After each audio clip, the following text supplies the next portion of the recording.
ফিলিস্তিনের জমিনের মধ্যে তাকাইয়া দেখো,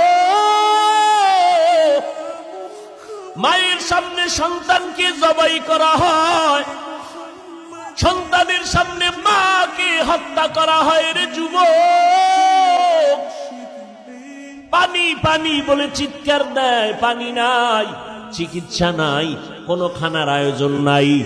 বাতি নিবাইয়া তাদের উপরে জালেমের গোষ্ঠী হামলা করে, ওয়াকাতরে জীবন বিলায়া দেয়। এক বাবায় শুকর আদায় করে কয়, হাসে আর শুকর আদায় করে। একজনে প্রশ্ন করলো সাংবাদিক, এই ফিলিস্তিনের মুসলমান, তুমি হাসো কেন বিপদের সময়? কয় আমার কপাল ভালো। কয় কেন? কয় আমার কয়েকটা সন্তান শহীদ হয়ে গেছি, জান্নাতে চলে গেছি, আমিও আশায় আছি শাহাদাতের দরজা দিয়া বিনা হিসাবে জান্নাতে যাব।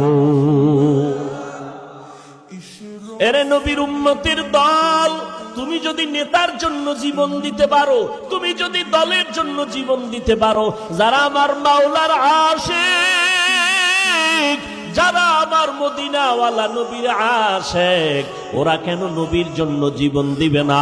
ওরা কেন দ্বীনের জন্য জীবন দিবে না? মুসলমান অন্যের বিপদ দেইখা হাসবা না রে বাবা। বরং যদি মুসলমান হইয়া কবরে যেতে চাও, কাফনের কাপড়টা তাড়াতাড়ি কিনিয়া হাতের মধ্যে রেডি রাখো। ডাক আসতে দেরি, ময়দানে নামতে যেন দেরি না হয়। রাজি আছো?